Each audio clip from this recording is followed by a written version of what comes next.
CPIM ആലപ്പുഴയിലെ വിഭാഗീയതയുടെ ബഹളങ്ങൾ ഇപ്പോഴും ഒടുങ്ങിയിട്ടില്ല. G Sudhakaran ഇപ്പോൾ അതിന്റെ മർമ്മസ്ഥാനത്ത് നിൽക്കുന്നു. രണ്ടാം പിണറായി വിജയൻ സർക്കാർ അധികാരമേറ്റ് അതിന്റെ പ്രവർത്തനം തുടങ്ങിയത് മുതൽ കുറച്ചുകൂടി ഉച്ചത്തിലാണ് ജി സുധാകരൻ തന്റെ വിയോജിപ്പുകൾ ഇപ്പോൾ രേഖപ്പെടുത്തുന്നത്. ഏറ്റവും അവസാനം എല്ലായിടത്തും ഒന്നാം നമ്പറാണ് ഈ സർക്കാരും കേരളവുമെന്ന് വെറുതെ മേനി പറഞ്ഞ് നിങ്ങൾ പൊളിയരുത് എന്ന് അദ്ദേഹം പറയുന്നു. ശബരിമലയിലെ സ്വർണ്ണക്കടത്ത് പ്രതിപക്ഷം ഉന്നയിക്കുന്ന പ്രധാനപ്പെട്ട രാഷ്ട്രീയ വിഷയമാണ് സർക്കാരിനെതിരെ. അദ്ദേഹം അത് ഏറ്റെടുക്കുന്നു. ശബരിമലയിലെ സ്വർണ്ണപ്പാളികൾ നഷ്ടമാകുന്നു, അവിടെയും ഒന്നാം നമ്പറാണ് എന്ന് നമുക്ക് പറയാൻ കഴിയുമോ എന്നാണ് അദ്ദേഹം ചോദിക്കുന്നത്. ഒപ്പം CPIMന്റെ പരിപാടിയിൽ മാത്രമല്ല, അപ്പുറത്തെ കക്ഷികളുടെ സാംസ്കാരിക പരിപാടികളിലും പങ്കെടുക്കാൻ അദ്ദേഹം ഇപ്പോൾ മടി കാട്ടാതായി തുടങ്ങിയിരിക്കുന്നു. എന്നു മാത്രവുമല്ല, എപ്പോഴും സർക്കാരിന്റെ പാർട്ടിയുടെ പ്രചാരകരാകേണ്ടുന്ന കോമ്രേഡ്സിൽ നിന്ന് വ്യത്യസ്തനായി അദ്ദേഹം ചിലപ്പോൾ പാർട്ടിയെ സൃഷ്ടിപരമായി വിമർശിക്കാൻ മടിയില്ലാത്ത ആളായി മാറിക്കഴിഞ്ഞിട്ടുണ്ട്. പക്ഷേ CPIMന്റെ നേതൃത്വം അതിനോട് ഒരു നിലയ്ക്കുമുള്ള പ്രതികരണം വേണ്ടതില്ല എന്ന നിലയാണ് എടുത്തു പോന്നിരുന്നത്. പക്ഷേ ഇന്ന് അദ്ദേഹം മാധ്യമങ്ങളോട് സംസാരിക്കുകയും നടത്തുന്ന പ്രതികരണങ്ങൾ പലതും കവിഞ്ഞു പോകുന്നതാണ്. അദ്ദേഹം പറയുന്നു, സജി ചെറിയാൻ നമുക്കറിയാം, പാർട്ടി സംസ്ഥാന സെക്രട്ടേറിയറ്റ് അംഗവും മന്ത്രിയുമാണ്. സജി ചെറിയാൻ തന്നോട് പാർട്ടിയോട് ചേർന്ന് പോകണം എന്ന് ഉപദേശിക്കാനും മാത്രമുള്ള ആളൊന്നുമായി വളർന്നിട്ടില്ല, അത് അദ്ദേഹം ചെയ്യേണ്ടതില്ല എന്ന് അദ്ദേഹം പേരെടുത്ത് പറഞ്ഞ് വിമർശിക്കുകയാണ്. AK ബാലനെ അദ്ദേഹം വിമർശിക്കുന്നു. എളമരം കരീം ഈ അമ്പലപ്പുഴയിലെ പാർട്ടി തെരഞ്ഞെടുപ്പുമായി ബന്ധപ്പെട്ട് ഉയർന്നുവന്ന പരാതിയിൽ എല്ലാം അന്വേഷിച്ച് വഷളാക്കിയ ആളാണ്. അദ്ദേഹത്തിന് ജനം ശിക്ഷ കൊടുത്തല്ലോ പിന്നീടുള്ള തെരഞ്ഞെടുപ്പിൽ എന്ന് തുറന്നു പറയാൻ മടി കാണിക്കുന്നത്. അപ്പോൾ ജി സുധാകരനെ പോലെ തികഞ്ഞ പാർട്ടി അച്ചടക്കത്തിന്റെ വേലിക്കകത്ത് ജീവിച്ചിരുന്ന ഒരാൾ, CPIMന്റെ എപ്പോഴത്തെയും ഉറച്ച പ്രചാരകനായിരുന്ന ഒരാൾ, ഇപ്പോൾ അദ്ദേഹം CPIMനോടും സർക്കാരിനോടും ഒരകലം കാത്തു സൂക്ഷിക്കുകയാണ്. അതുകൊണ്ടാണ് AK ബാലൻ പറയുന്നത് അദ്ദേഹത്തിന് അവഗണന നേരിടുന്നു എന്ന ഫീൽ ഉണ്ട് എന്ന്. ഉണ്ടെങ്കിൽ അത് പരിഹരിക്കേണ്ടതിനും അതിന് മറുപടി പറയുകയും ചെയ്യേണ്ട ആളുകൾ വേറെയാണെന്ന് AK ബാലൻ പറഞ്ഞു. സത്യത്തിൽ ജി സുധാകരനെ പോലെ ഒരു കോമ്രേഡ്, ഒരു CPIM നേതാവ്, മുൻ മന്ത്രി, അദ്ദേഹം എല്ലാ നിലയ്ക്കും വലിയ തോതിലുള്ള അക്സെപ്റ്റൻസ് ഉള്ള ആളാണ്. പാർട്ടിക്കകത്തും പാർട്ടിക്ക് പുറത്തും സ്വീകാര്യതയുള്ള ഒരു CPIM നേതാവാണ്. മന്ത്രി എന്ന നിലയ്ക്ക് വലിയ സ്വീകാര്യത ഉണ്ടാക്കിയ ആളാണ്. മികച്ച ട്രാക്ക് റെക്കോർഡുള്ള ആളാണ്. അഴിമതി രഹിതൻ എന്ന് എതിരാളികൾ പോലും സമ്മതിക്കുന്ന ഒരു നേതാവാണ്. പക്ഷെ അദ്ദേഹത്തിന് ഈ സായാഹ്ന കാലത്ത് പാർട്ടിയോട് ചില ഘട്ടങ്ങളിൽ വിമുഖത പ്രകടിപ്പിക്കേണ്ടി വരുന്നത്, സർക്കാരിനോട് വിയോജിപ്പ് രേഖപ്പെടുത്തേണ്ടി വരുന്നത് എന്തുകൊണ്ടാണ് CPIMനെ പോലെ ഒരു ബൃഹത്തായ പാർട്ടിക്ക്, സംഘടനാ ശരീരം ശക്തിമത്തായ ഒരു പാർട്ടിക്ക് സുധാകരന്റെ അതൃപ്തിയെ, അദ്ദേഹത്തിന്റെ വേദനയെ പരിഹരിക്കാൻ കഴിയാത്തത്? സുധാകരനെ പോലെ ഒരാൾ എന്തുകൊണ്ടാണ് പാർട്ടിയോട് ചില ഘട്ടങ്ങളിൽ വിയോജിപ്പുള്ള ആളായിട്ട് ഇപ്പോഴും തുടരുന്നത്? അത് കേവലം ആലപ്പുഴയിലെ നീണ്ടേ കിടക്കുന്ന വിഭാഗീയതയുടെ കേവലോൽപ്പന്നം മാത്രമാണോ? അതിന് ഇപ്പോൾ പ്രത്യേകമായ കാരണങ്ങളുണ്ടോ? ഈ വിഷയം സംസാരിക്കുകയാണ് ഇന്ന് സ്പെഷ്യൽ എഡിഷൻ. B ജയരാജ് ഇടതു നിരീക്ഷകൻ, അനിൽ ബോസ് കോൺഗ്രസിൽ നിന്ന്, ദാമോദർ പ്രസാദ് നിരീക്ഷകൻ എന്നിവരാണ് നമ്മോടൊപ്പം ഉള്ളത്. ആദ്യം ജയരാജ്, എന്തുകൊണ്ടാണ് സുധാകരനെ പോലെ ഒരു കോമ്രേഡ് ഇങ്ങനെ നിരന്തരം ഒരു വിമർശന സ്വഭാവത്തിലുള്ള കമന്റുകളുമായി കളം നിറയുന്നത് എന്നാണ് നിങ്ങൾ കാണുന്നത്?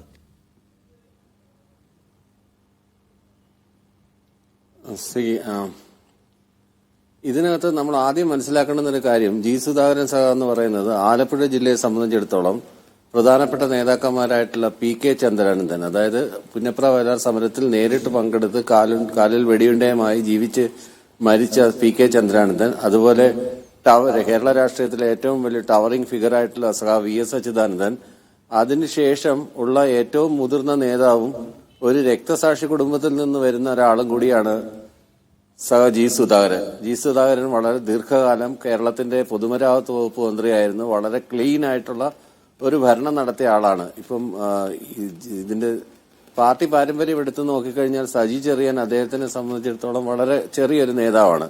കാര്യം അദ്ദേഹം SFIയുടെ സംസ്ഥാന സെക്രട്ടറി ആയിരിക്കുന്ന സമയത്ത് AK ബാലനാണെങ്കിലും അദ്ദേഹം SFIയുടെ സംസ്ഥാന സെക്രട്ടറി ആയിരിക്കുമ്പോൾ AK ബാലൻ ബ്രണ്ണൻ കോളേജിലെ ഒരു യൂണിറ്റ് സെക്രട്ടറി ആയിരുന്നു. അദ്ദേഹം സംസ്ഥാന സെക്രട്ടറി ആയിരിക്കുമ്പോൾ അവിടെ ഒരു പ്രതിനിധി മാത്രമായിരുന്നു AK ബാലൻ. അപ്പൊ AK ബാലനോ അല്ലെങ്കിൽ AK ബാലൻ പോട്ടെ, സജി ചെറിയാനെന്നും ജി സുധാകരനെ വിമർശിക്കാനുള്ള അത്ര തക്ക തലപ്പൊക്കമൊന്നും ആയിട്ടില്ല. മന്ത്രിയായിരിക്കാം, പാർട്ടി സംസ്ഥാന സെക്രട്ടേറിയറ്റ് മെമ്പർ ആയിരിക്കാം, ഒക്കെ ശരി തന്നെയാണ്. ഈ ജി സുധാകരനോട് സജി ചെറിയാൻ പറഞ്ഞ വാക്കുകൾ പാർട്ടിയോട് ചേർന്ന് പോകണമെന്നാണ് ആവശ്യപ്പെടുന്നത്. പാർട്ടിക്കകത്ത് നിൽക്കുന്ന ഒരാൾ എങ്ങനെയാണ് പാർട്ടിക്ക് ചേർന്ന് പോകേണ്ടതെന്ന് എനിക്ക് മനസ്സിലാവുന്നില്ലെന്നാണ് ജി സുധാകരൻ പറയുന്നത്. ജി സുധാകരൻ വളരെ ഇമോഷണലി ക്യാരീഡ് ആയിട്ടുള്ള ഒരു മനുഷ്യനാണ്. അദ്ദേഹം ഇടയ്ക്ക് അദ്ദേഹത്തിന്റെ ഒരു കാര്യം ഒഴിച്ചാൽ ബാക്കി എല്ലാ കാര്യങ്ങളും എനിക്ക് ഇഷ്ടമാണ്. അദ്ദേഹം കവിത എഴുതാതിരുന്നാൽ മാത്രം മതി. അത് മാത്രമേ ഞാൻ വിമർശനമായിട്ട് അദ്ദേഹത്തിന് കാണുന്നുള്ളൂ. അപ്പൊ കവിതയൊക്കെ എഴുതുക എന്ന് പറയുന്നത് അത്രയും ഇമോഷണലി ഇതായിട്ടുള്ള ഒരാൾക്ക് മാത്രമേ, വൈകാരികമായി ചിന്തിക്കുന്ന ഒരാൾക്ക് മാത്രമേ കഴിയുന്ന ഒരു കാര്യമാണ്. അത് കവിതയുടെ ക്വാളിറ്റിയെ കുറിച്ച് വിലയിരുത്താൻ ഞാൻ ആളല്ല. പലപ്പോഴും തമാശയായിട്ടാണ് പൊതുവേദികളിൽ അവതരിപ്പിക്കുന്നത്, അല്ലെങ്കിൽ സോഷ്യൽ മീഡിയയൊക്കെ അതിനെ ഹാൻഡിൽ ചെയ്തിട്ടുള്ളത്. എന്നാൽ പോലും അത്ര തരളത ഹൃദയനായ ഒരാളുമായിട്ട് സംസാരിക്കുമ്പോൾ, ഒരാളുമായിട്ട് ഡീൽ ചെയ്യുമ്പോഴത്തേക്കും കുറച്ചുകൂടെ സൂക്ഷിച്ചും കണ്ടു ഇടപെടണം. അദ്ദേഹം പറയുന്നത് പോലെ അതിപ്പോ സജി ചെറിയാൻ ഉന്നയിച്ച വിമർശനത്തോട് അദ്ദേഹം നടത്തിയിട്ടുള്ള പ്രതികരണമാണല്ലോ. അതുമാത്രമല്ല ജയരാജ്, ഞാൻ ചോദിക്കുന്നത് കഴിഞ്ഞ കുറെ നാളുകളായി എന്ന് വെച്ചാൽ ഇപ്പോ ഈ സർക്കാർ അതിന്റെ അവസാന വർഷത്തിലേക്ക് പ്രവേശിക്കുകയാണ്. ഈ സർക്കാരിന്റെ കാലം മുഴുവൻ ജി സുധാകരൻ സംസാരിച്ചത് ഏതാണ്ട് ഒരു ഡിസ്റ്റർബ്ഡ് കോമ്രേഡിനെ പോലെയാണ് എന്ന് നമുക്ക് എല്ലാവർക്കും അറിയാമല്ലോ. സജി ചെറിയാൻ പറയുന്നതിന് മുൻപല്ലേ സംസ്കാര സാഹിത്യയുടെ പരിപാടിയിൽ പങ്കെടുക്കുന്നത്. അപ്പോഴല്ലേ അദ്ദേഹം പറയുന്നത് നമ്മൾ ഇപ്പോൾ പാർട്ടി പ്രൊപ്പഗേറ്റ് ചെയ്യുന്ന ഒരു പ്രധാന സംഗതിയാണ് കേരളം നമ്പർ 1 ആണ് എന്നുള്ളത്. അതിനെതിരായിട്ട് അദ്ദേഹം സംസാരിക്കുകയാണ്. എല്ലാ കാര്യത്തിലും നമ്മൾ നമ്പർ 1 അല്ല, അങ്ങനെ പറയേണ്ടതില്ല എന്ന് പറഞ്ഞാൽ പാർട്ടി ലൈനിന് പുറത്തുള്ള വർത്താനം അദ്ദേഹം പറയുകയാണ്. അദ്ദേഹം പലപ്പോഴായിട്ട് പല വിമർശനങ്ങൾ പല രൂപത്തിൽ പറയുന്നത് നാം കണ്ടു. അതിന്റെ ഒടുക്കമാണ് സജി തിരിച്ചൊരു വിമർശനം ഉന്നയിക്കുന്നത്. ഞാൻ ചോദിക്കുന്നത് അതിന്റെ ആദ്യ ഭാഗമാണ്. എന്തുകൊണ്ടാണ് ഇപ്പോൾ ഒരു പാർട്ടി ലൈനിനോട് പൂർണ്ണമായും ചേർന്നുകൊണ്ട് പോകാൻ അദ്ദേഹത്തിന് കഴിയാത്തത് എന്നതിനെ കാണുന്നില്ലേ? പാർട്ടി ലൈൻ എന്ന് പറയുന്നത് പൂർണ്ണമായി പാർട്ടി പറയുന്നതെല്ലാം അംഗീകരിക്കുക എന്നുള്ളതല്ല. ഇതിനകത്ത് ഈ CPM എന്ന് പറയുന്ന ഒരു പാർട്ടിക്കകത്തുള്ള ഒരു പ്രത്യേകത എന്ന് പറഞ്ഞാൽ വിമർശനവും സ്വയം വിമർശനവും ഉണ്ട്. പക്ഷേ ആ വിമർശനവും സ്വയം വിമർശനവും പാർട്ടി വേദികളിൽ മാത്രമേ പാടുള്ളൂ, അല്ലെ പാർട്ടി സമ്മേളനങ്ങളിൽ മാത്രമേ പാടുള്ളൂ അല്ലെ എന്നാണ് കറക്റ്റായിട്ട് പാർട്ടിയുടെ നിയമം. പക്ഷെ അതിനു പുറമെ സീനിയോറിറ്റി ഒരു സഖാവിന്റെ ഒരു പരിണിത പ്രജ്ഞനായ ഒരു സഖാവിന്റെ ഒരു ചൂണ്ടിക്കാണുന്ന സ്വയം വിമർശനമായിട്ട് അതിനെ എടുത്തിട്ട് പാർട്ടിയെ കുറച്ചുകൂടെ നല്ല രീതിയിൽ കൊണ്ടുപോകാൻ വേണ്ടിയിട്ടുള്ളൊരു തിരുത്തലുകളായിട്ട് നമുക്കതിനെ കാണാവുന്നതേ ഉള്ളൂ. എല്ലാം പെർഫെക്റ്റ് ആയെന്ന് പറഞ്ഞു കഴിഞ്ഞാൽ പിന്നെ പെർഫെക്റ്റ് ആവാൻ ഒന്നുമില്ലെന്നല്ലേ എന്ന് പറയുന്നത് പോലെ ഇനിയും ശരിയാവാനുണ്ട്, ഇനി കുറച്ചുകൂടെ നന്നാവാനുണ്ട്, കുറെ കൂടെ കാര്യങ്ങൾ പഠിക്കാനുണ്ട്, കുറച്ചുകൂടെ ജനകീയമാവാനുണ്ടെന്നൊക്കെ പറയുന്ന പാർട്ടിയോട് ഏറ്റവും അടുത്ത് പാർട്ടി അധികം സ്വന്തം ജീവനേക്കാൾ കൂടുതൽ സ്നേഹിക്കുന്ന ഒരാൾക്ക് മാത്രമേ അങ്ങനെ കഴിയത്തുള്ളൂ. അങ്ങനെ ഒരാളാണ് സഖാവ് ജി സുധാകരൻ. അതിനകത്ത് നമ്മൾ വേറെ ഞാൻ ചോദിക്കുന്നത് ജി സുധാകരന് താൻ എല്ലാം തനിക്കെല്ലാമാണ് പാർട്ടി, താൻ എല്ലാമായി കാണുന്ന പാർട്ടി തന്നെ പരിഗണിക്കുന്നില്ല, തന്നെ വാല്യൂ ചെയ്യുന്നില്ല എന്ന പ്രശ്നം അദ്ദേഹത്തിനുണ്ടോ? ഇന്നിപ്പോ AK ബാലൻ പറയുകയാണ് അദ്ദേഹം അവഗണിക്കപ്പെടുന്നു എന്ന വിചാരം അദ്ദേഹത്തിനുണ്ട് എന്ന് തോന്നുന്നു. അതിന് ശരിയോ തെറ്റിലേക്കോ ഞാൻ പ്രവേശിക്കുന്നില്ല, അത് അഡ്രസ് ചെയ്യേണ്ടത് ബന്ധപ്പെട്ടവരാണെന്നാണ്. പക്ഷേ AK ബാലൻ പോലും കാണുന്നു അദ്ദേഹത്തിന്റെ അവഗണന എന്ന പ്രശ്നം കുറച്ച് കാര്യമുള്ള കാര്യമാണെന്ന്. അപ്പോൾ എന്തുകൊണ്ടാണ് സുധാകരനെ പോലെ ഒരാൾ പാർട്ടിക്ക് വേണ്ടി പ്രവർത്തിച്ച, പാർട്ടിക്ക് വേണ്ടി കോൺട്രിബ്യൂട്ട് ചെയ്ത, പാർട്ടിക്ക് വേണ്ടി ഫൈറ്റ് ചെയ്ത ആൾക്ക് ഞാൻ അവഗണിക്കപ്പെടുന്നു, സൈഡ് ലൈൻ ചെയ്യപ്പെടുന്നു, ഞാൻ വാല്യൂ ചെയ്യപ്പെടുന്നില്ല എന്നുള്ളൊരു ഫീൽ ചെയ്യപ്പെടുന്നത് എന്തുകൊണ്ടായിരിക്കും? അത് പാർട്ടി അദ്ദേഹത്തോട് എടുക്കുന്ന ഒരു സമീപനത്തിന്റെ പ്രശ്നമായിട്ട് തോന്നുന്നുണ്ടോ? ചിലപ്പോൾ പ്രാദേശിക വിഷയങ്ങളുടെ ഭാഗമായിട്ട് അല്ലെങ്കിൽ ആലപ്പുഴ ജില്ലയുടെ പ്രശ്നങ്ങളുടെ ഭാഗമായിട്ട് അദ്ദേഹത്തെ സൈഡ് ലൈൻ ചെയ്യുന്നുണ്ടാവാം. അതിനെക്കുറിച്ച് എനിക്ക് വ്യക്തമായ ധാരണയൊന്നുമില്ല. അങ്ങനെ ചെയ്യാൻ സാധ്യതയില്ലെന്നാണ് എന്റെ അറിവ്. പക്ഷേ ജി സുധാകരനെ പോലെ മുതിർന്ന ഒരു നേതാവ്, പരിണിത പ്രജ്ഞനായ ഒരു നേതാവ് ഒരു കാരണവശാലും ഇത്തരം വിമർശനങ്ങൾ പൊതുവേദികളിൽ പറയാൻ പാടില്ല. പക്ഷേ അദ്ദേഹത്തിന്റെ പ്രായവും അദ്ദേഹത്തിന്റെ എക്സ്പീരിയൻസും വെച്ചിട്ട് നമുക്ക് ഇതിനെയൊക്കെ, അതുകൊണ്ടാണ് പാർട്ടി നേതൃത്വം നേരത്തെ തന്നെ തീരുമാനമെടുത്തത് അദ്ദേഹത്തിനെ വിമർശിക്കേണ്ടെന്ന കാര്യമില്ല, അദ്ദേഹത്തിന് തിരുത്തേണ്ടെന്ന കാര്യമില്ല, അദ്ദേഹം എല്ലാം അറിയുന്ന ഒരാളാണ്.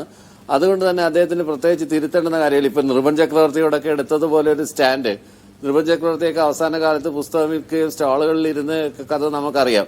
അത്തരത്തിലുള്ള രീതിയിലേക്ക് പോകണ്ടെന്ന് പാർട്ടി തന്നെ മനസ്സിലാക്കിയിട്ടുണ്ടാവും. അതുകൊണ്ടാവും അദ്ദേഹത്തിന് കുറച്ചുകൂടെ അങ്ങനെ ഒരു അവധാനത, അല്ല വളരെ അവധാനതയോട് കൂടി മാത്രം കാര്യങ്ങൾ കൈകാര്യം ചെയ്യാൻ മതിയെന്ന് വളരെ സ്ട്രിക്റ്റ് ആയിട്ടുള്ള നിർദ്ദേശം ആലപ്പുഴയിലെ പാർട്ടിക്ക് കൊടുത്തിട്ടുണ്ടാവുക. അദ്ദേഹം പറഞ്ഞതിനകത്ത് ശരിയോ തെറ്റോ എന്നുള്ളതല്ല വിഷയം, എവിടെയാണ് അദ്ദേഹം പറഞ്ഞതെന്നുള്ളതാണ് വിഷയം.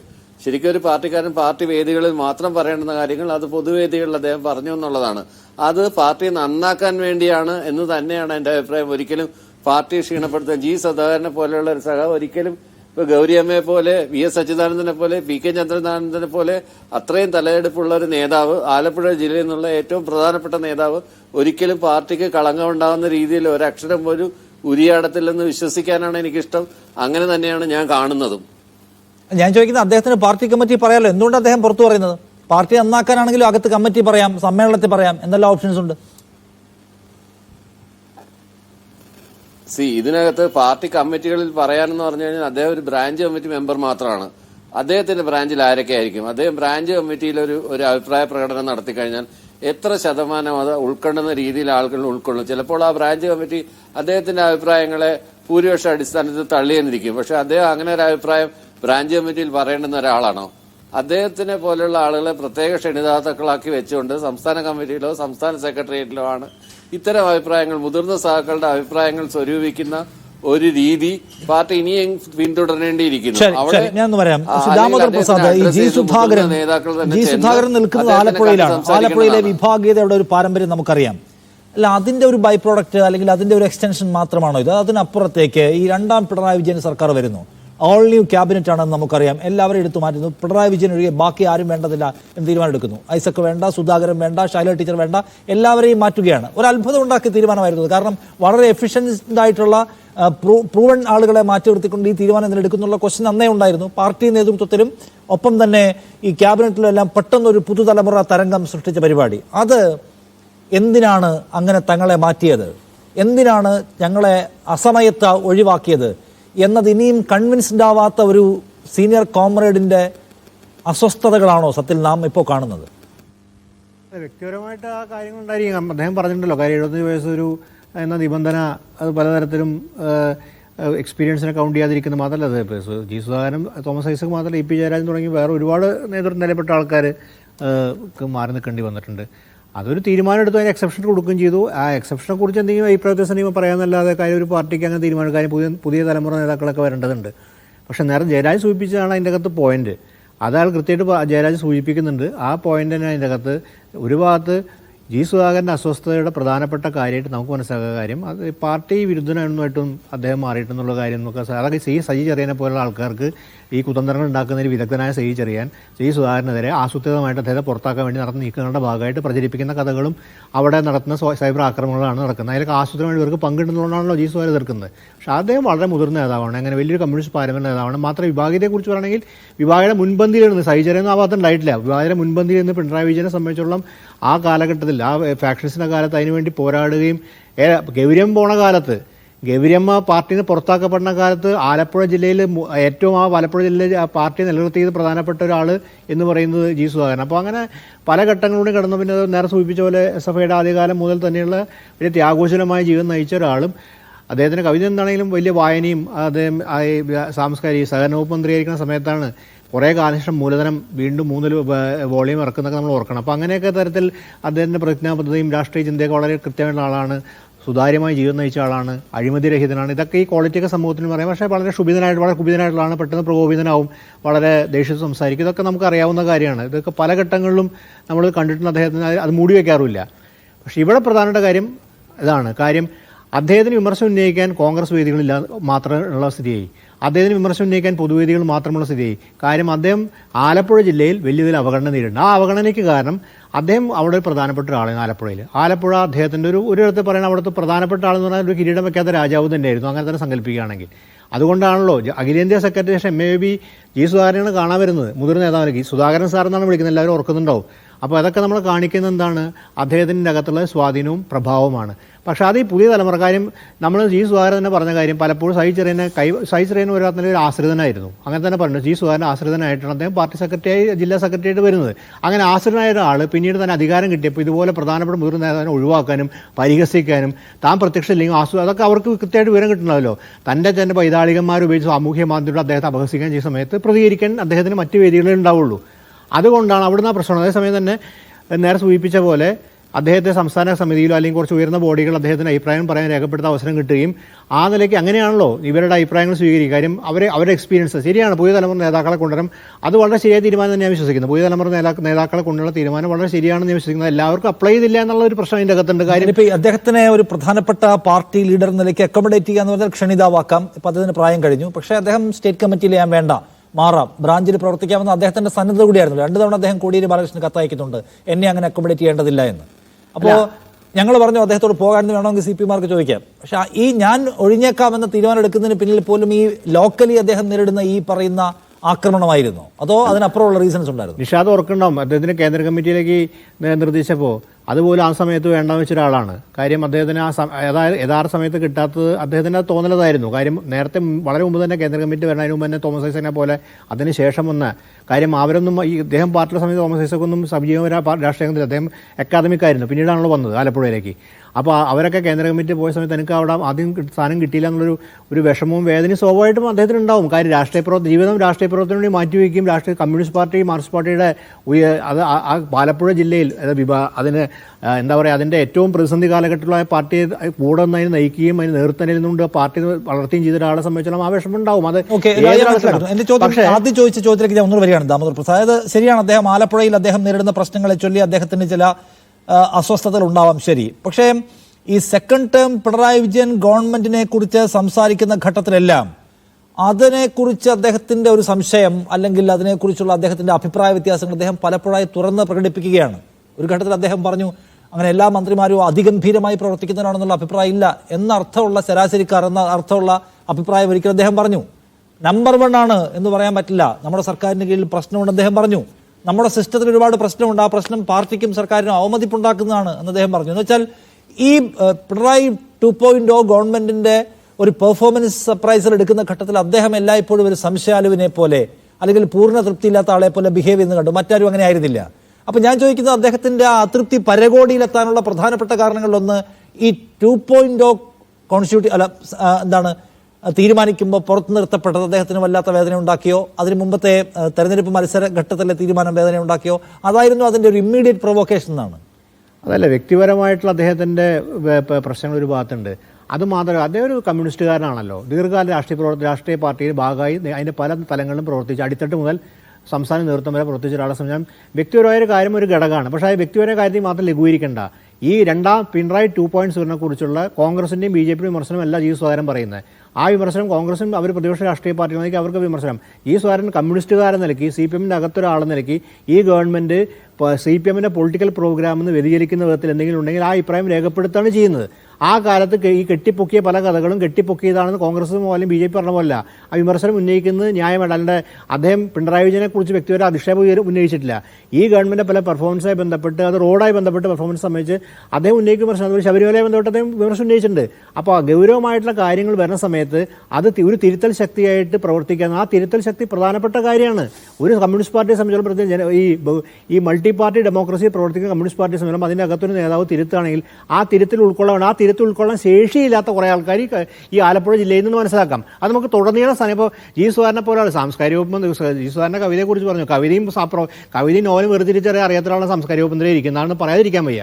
അപ്പോൾ അങ്ങനെ അദ്ദേഹത്തിൻ്റെയൊക്കെ ഇടപെടൽ അദ്ദേഹത്തിന് വലിയ ഒരു അസ്വസ്ഥ ഉണ്ടാക്കേണ്ട കാര്യം ഈ വളരെ ഒരു പൊളിറ്റിക്കൽ നിലപാടിൻ്റെ അടിസ്ഥാനത്തിൽ, ഒരു കമ്മ്യൂണിസ്റ്റ് നിലപാടിൻ്റെ അടിസ്ഥാനത്തിൽ, ഒരു കാഴ്ചപ്പാടിൻ്റെ ഇടതുപക്ഷ രാഷ്ട്രീയ കാഴ്ചപ്പാടിൻ്റെ അടിസ്ഥാനത്തിൽ ചില തിരുത്തൽ ശക്തിയായിട്ട് അല്ലെങ്കിൽ തിരുത്തലായിട്ട് പറയുമ്പോൾ അത് കേൾക്കാതെ, അത് മനസ്സിലാക്കാതെ, അതിനെ അംഗീകരിക്കാതെ, അദ്ദേഹത്തെ ചർച്ച നടത്താതെ, അദ്ദേഹത്തിനെ പി കൃഷ്ണപിള്ള തുടങ്ങിയ പി കൃഷ്ണപിള്ളയുടെ അനുസ്മരണവുമായി ബന്ധപ്പെട്ട പരിപാടിയിൽ പങ്കെടുപ്പിന്ന് ഒഴിവാക്കിക്കൊണ്ട് അദ്ദേഹത്തെ അവിടുത്തെ ആസൂത്രണം വേണ്ടി സലാമും സഹിച്ചനെ പോയ പുതിയ തലമുറ നേതാക്കൾ, കാര്യം ഇദ്ദേഹത്തിൻ്റെ ആശ്രിതരായി വന്ന ആൾക്കാർ പല ആൾക്കാർ അവർ ചെയ്യുന്ന സമയത്തുണ്ടാകുന്ന വ്യക്തിപരമായ മുതിർന്ന നേതാവിനെ വാല്യൂ ചെയ്യില്ല എന്ന് തീരുമാനിച്ചിറങ്ങിയിരിക്കുന്ന ആളുകൾ, അദ്ദേഹത്തെ തീർക്കാൻ ഇറങ്ങിയിരിക്കുന്നവർ, അദ്ദേഹത്തെ ഒതുക്കാൻ ഇറങ്ങിയിരിക്കുന്നവർ, അവരുണ്ടാക്കുന്ന പ്രശ്നങ്ങളുടെ പ്രതിഫലനമായിട്ടാണ് അതിനെ കാണുന്നത്. ശ്രീ ദാമോദർ, അല്ല നിഷ, ഒരു കാര്യം കൂടി ഉണ്ട്. അതിനകത്ത് രാഷ്ട്രീയം എന്ന് പറയുന്ന സമയത്ത് ശ്രീ സുധാകരൻ പ്രതിദാനം ചെയ്യുന്ന ഒരു ഇടതുപക്ഷ രാഷ്ട്രീയമുണ്ട്, കമ്മ്യൂണിസ്റ്റ്. ആ രാഷ്ട്രീയമല്ല സൈചറിയൻ പ്രധാന രാഷ്ട്രീയം.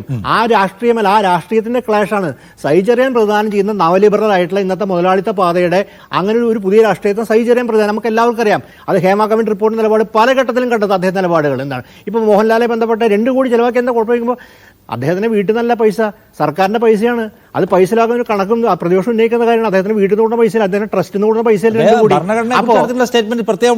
ഭരണഘടന അതെ, അത് സൂചിപ്പിച്ചു. ഇന്ന് ജി സുധാകരൻ സൂചിച്ചു. ഭരണഘടനയെക്കുറിച്ച് ഏറ്റവും വികലമായ, അതായത് ഭരണഘടനയ്ക്ക് വേണ്ടി നിലകൊള്ളുന്നൊരു പാർട്ടി, അതായത് ഇന്നത്തെ കാലം നമുക്കറിയാം ഭരണഘടന വക്രീകരിക്കുന്നു, വലതുപക്ഷ രാഷ്ട്രീയ പാർട്ടി ഭരണഘടന സംരക്ഷണം പ്രധാനപ്പെട്ട അജണ്ടയായിട്ട് ഭരണഘടന CPM ഭരണഘടന അല്ലെങ്കിൽ കൂടി അതിനുവേണ്ടി നിലകൊള്ളുന്ന സമയത്താണ് ഭരണഘടനയെ കുറിച്ച് ഏറ്റവും അധിക്ഷേപകരമായ വിധത്തിൽ അതിനെ ഏറ്റവും മോശപ്പെടുന്നത് അദ്ദേഹം ഒരു സാംസ്കാരിക വകുപ്പ് മന്ത്രിയാണ്.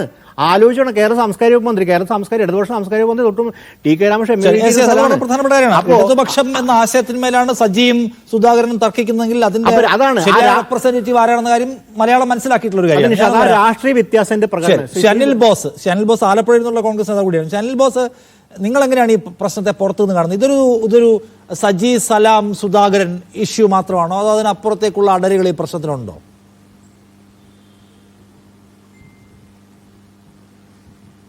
അത് ഇതിൻ്റെ അകത്ത് CPM-ന്റെ ഇന്റേണൽ ഇഷ്യൂ ആണ്. അതിൻ്റെ അകത്ത് പ്രത്യേകമായി കക്ഷി പിടിക്കേണ്ട കാര്യം കോൺഗ്രസ് പാർട്ടിക്കില്ല. ഞങ്ങളതിൻ്റെ അകത്ത് വ്യക്തിയാധിഷ്ഠിതമായി ഞാൻ ഈ വിഷയത്തെ കാണുന്നുമില്ല. വ്യക്തിയാധിഷ്ഠിതമല്ല, അങ്ങനെ കാണുന്നത് വിഷയങ്ങളെ ലഘൂകരിക്കലാണ്. ഇപ്പോൾ ഇവർ പറയുന്നത് കോൺഗ്രസിൻ്റെ സാംസ്കാരിക വിഭാഗമായ KPCC സംസ്കാര സാഹിതിയുടെ സെമിനാറിൽ ശ്രീ ജി സുധാകരൻ പങ്കെടുത്ത് പ്രസംഗിച്ചു എന്നുള്ളതാണ്. ഞാൻ ആ പ്രസംഗം മുഴുവൻ കേട്ട് ഞാൻ ആ പരിപാടിയിൽ പങ്കെടുത്തിരുന്ന ആളാണ്. അവിടെ CPM-ന്റെ പ്രത്യയശാസ്ത്രത്തിന് നിരക്കാത്തതായ അദ്ദേഹം എന്തെങ്കിലും പറഞ്ഞതായിട്ട് എനിക്ക് തോന്നിയിട്ടില്ല. ഞാൻ കോൺഗ്രസ്സുകാരനാണ്, അങ്ങനെ തോന്നേണ്ട ഒരാൾ ഞാനാണ്. അതിലെ ഒരു മുഴുവൻ സമയം ഉണ്ടായിരുന്ന ഒരാളാണ്.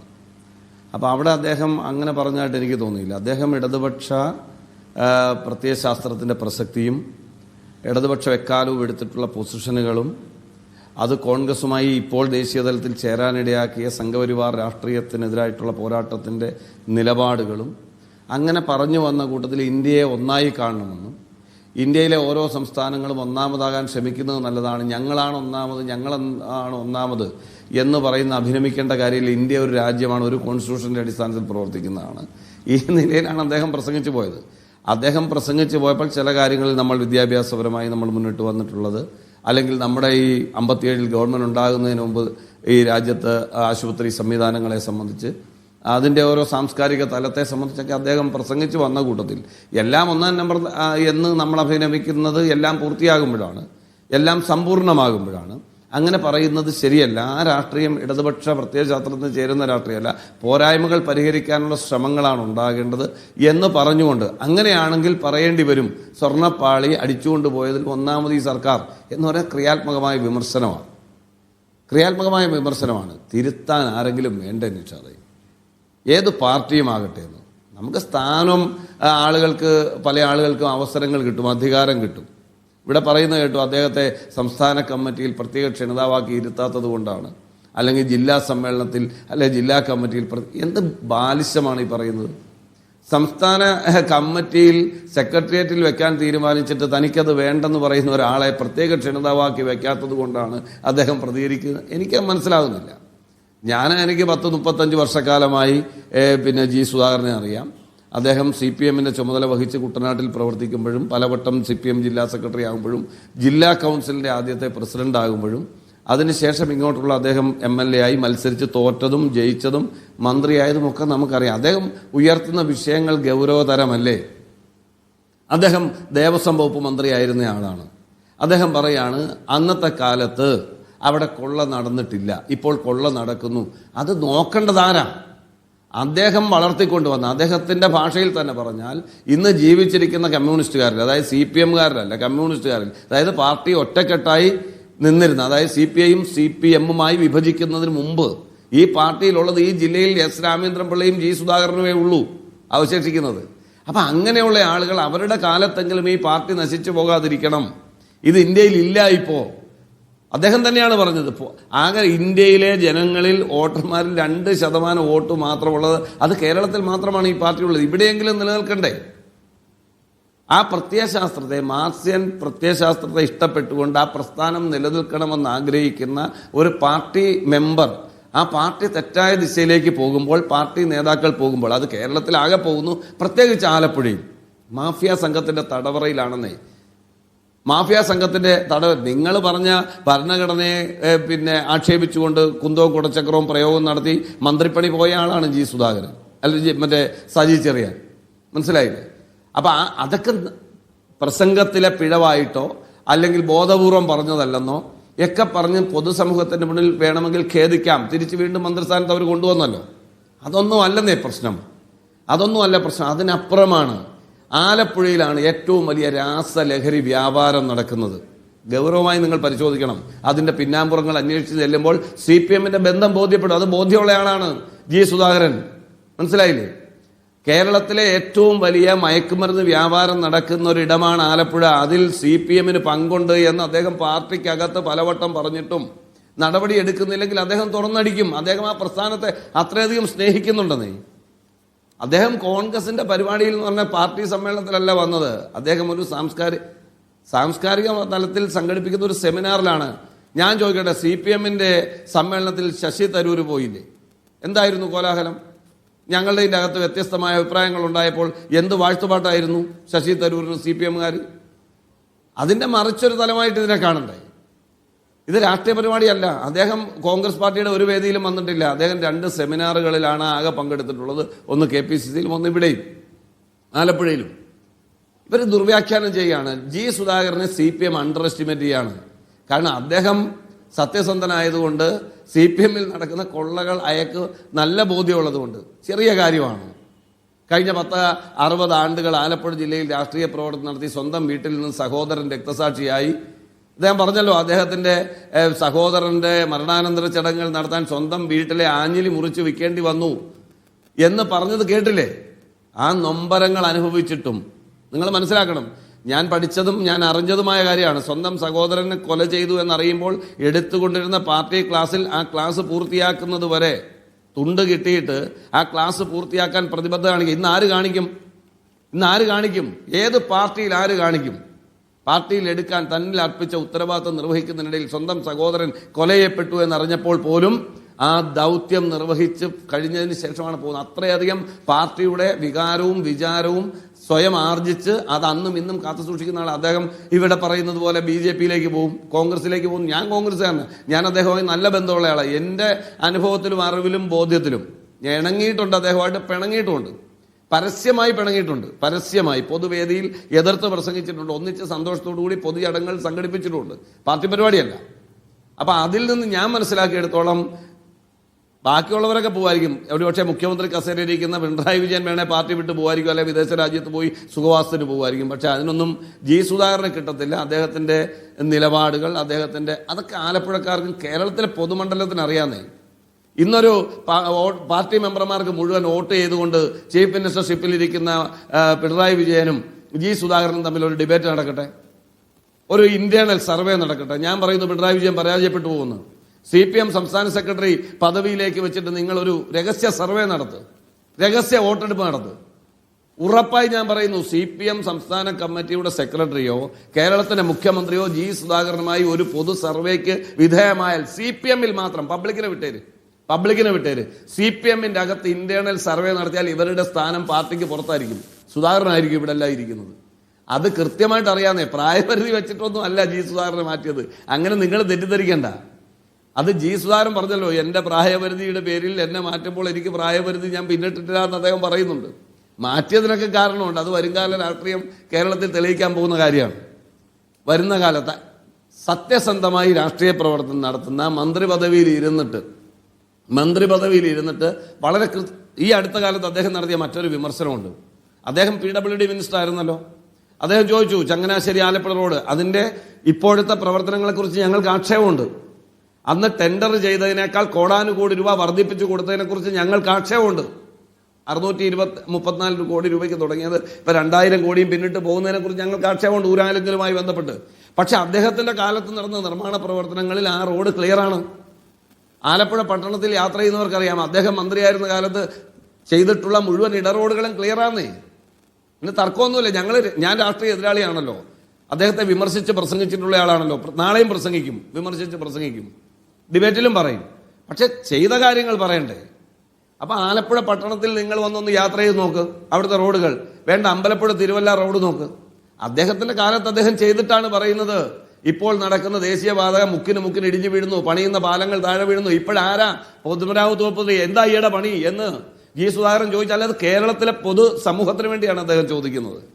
അതിനെ നമ്മൾ ശരിയുടെ രാഷ്ട്രീയമായി കാണുക.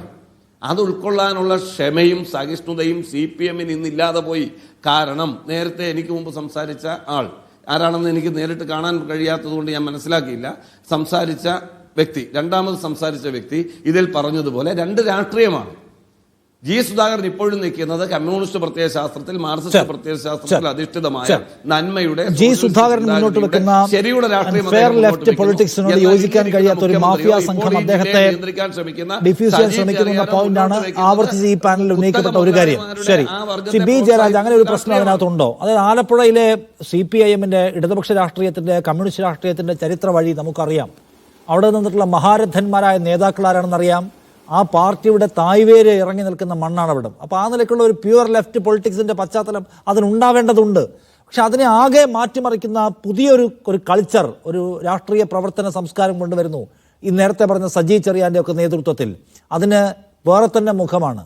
ആ പോക്കിന് തടസ്സമായി നിൽക്കുന്ന സുധാകരനെ പോലെയുള്ള കമ്മ്യൂണിസ്റ്റുകളെ ഒഴിവാക്കേണ്ടതുണ്ട് വഴിയിൽ നിന്ന് എന്ന വിചാരം പ്രവർത്തിക്കുന്നു. അതിന്റെ അനുരണനങ്ങളാണോ ഈ കാണുന്നത് മുഴുവൻ? അങ്ങനെയാണ് ഒരു വിമർശനം.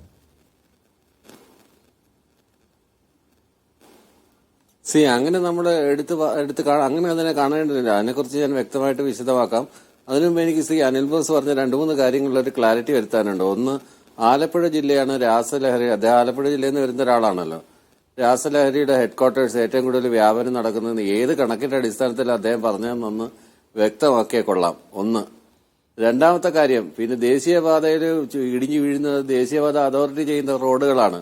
അതെങ്ങനെ PWDയുടെ റോഡാവും? അത് ഈ സർക്കാരിന്റെ റോഡ് എങ്ങനെയാവും? കേന്ദ്ര സർക്കാർ പണിയുന്ന റോഡാണെന്ന് എല്ലാവർക്കും അറിയാം. പിന്നെ പൊതുവെ ഒരു വേദിയിൽ ഒരു ചർച്ചയിൽ വന്നിരുന്നുണ്ട്, ദേശീയപാത ഇടിഞ്ഞു വീഴുന്നതിന് ഇവിടുത്തെ സംസ്ഥാന സർക്കാരിനെ പറയുന്നത് ശരിയായ നടപടിയല്ല.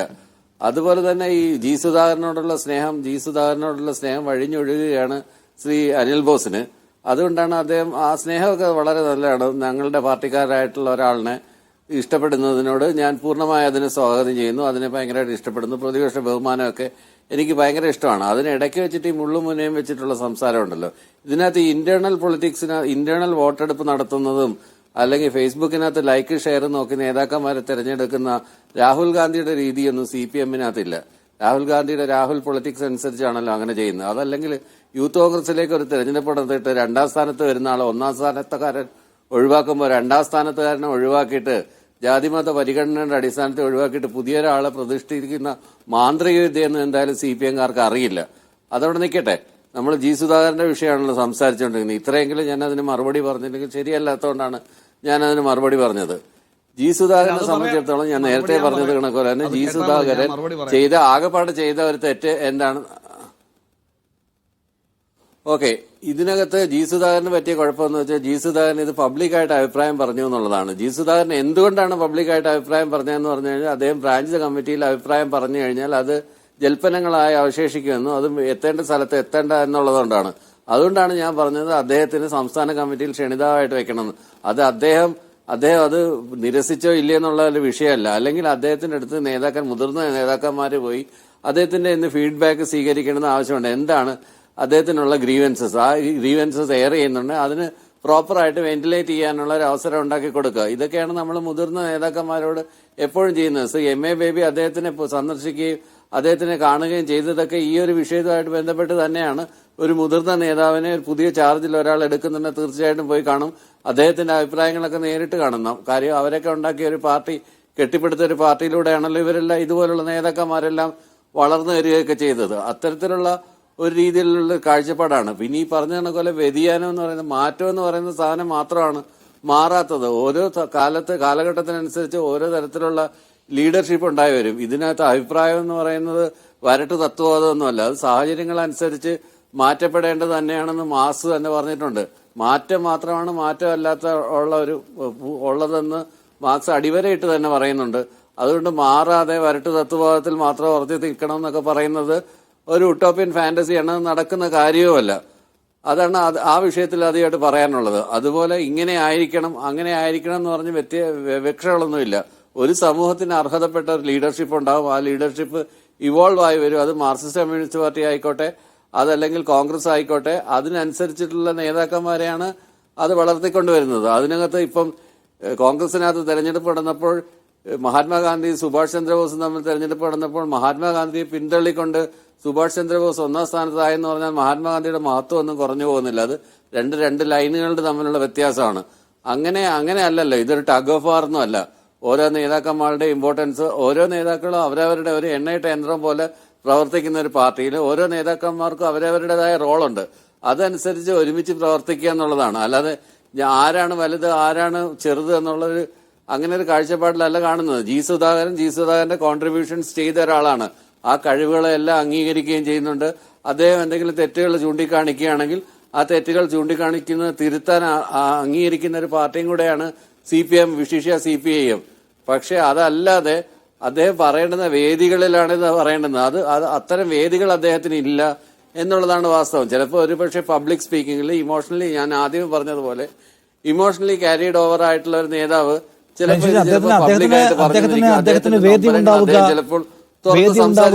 അദ്ദേഹത്തിന് വേദി ഉണ്ടാവുക, അദ്ദേഹം ഉള്ള വേദിയിൽ പറയുന്ന കാര്യങ്ങളെ വാല്യൂ ചെയ്യുക. നോക്കപ്പോട്ടെ, ഇപ്പൊ വേദിയില്ല, പക്ഷെ അദ്ദേഹം ഇത് ആദ്യം നടത്തുന്ന ഒരു സ്റ്റേറ്റ്മെന്റ് അല്ലല്ലോ, പലപ്പോഴായി അദ്ദേഹം പലകുറിയായി നടത്തുന്നതാണ്. അപ്പൊ അദ്ദേഹത്തെ സെറ്റിൽ ചെയ്യാനുള്ള ഒരു ശ്രമം ഉണ്ടാകുന്നില്ല എന്നതുകൊണ്ടാണല്ലോ അദ്ദേഹം നിരന്തരമായി ഇത് വീണ്ടും വീണ്ടും പറയേണ്ടി വരുന്നത്.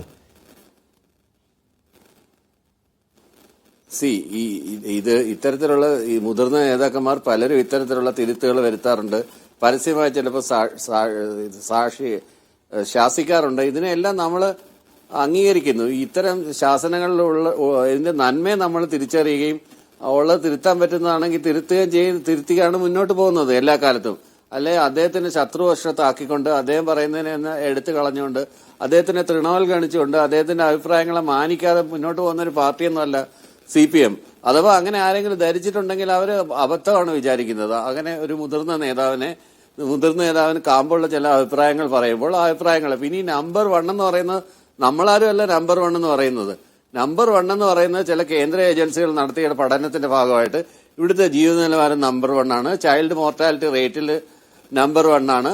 അങ്ങനെ പല പല ഘടകങ്ങളിൽ നമ്പർ 1 ആണെന്ന് കേന്ദ്ര ഏജൻസികളും മറ്റു പല ഏജൻസികളും നീതി ആയോഗം ഒക്കെ പറയുന്ന കാര്യങ്ങളാണ്. ആ മറ്റു സംസ്ഥാനങ്ങളെ കമ്പയർ ചെയ്തുകൊണ്ടാണ് നമ്മൾ പറയുന്നത്. ഇപ്പൊ ഒരു കുട്ടിയും മറ്റൊരു കുട്ടിയും തമ്മിലുള്ള വ്യത്യാസം അതിന് കമ്പാരിസണിലൂടെ പറയാനായിട്ട് പറ്റത്തുള്ളൂ.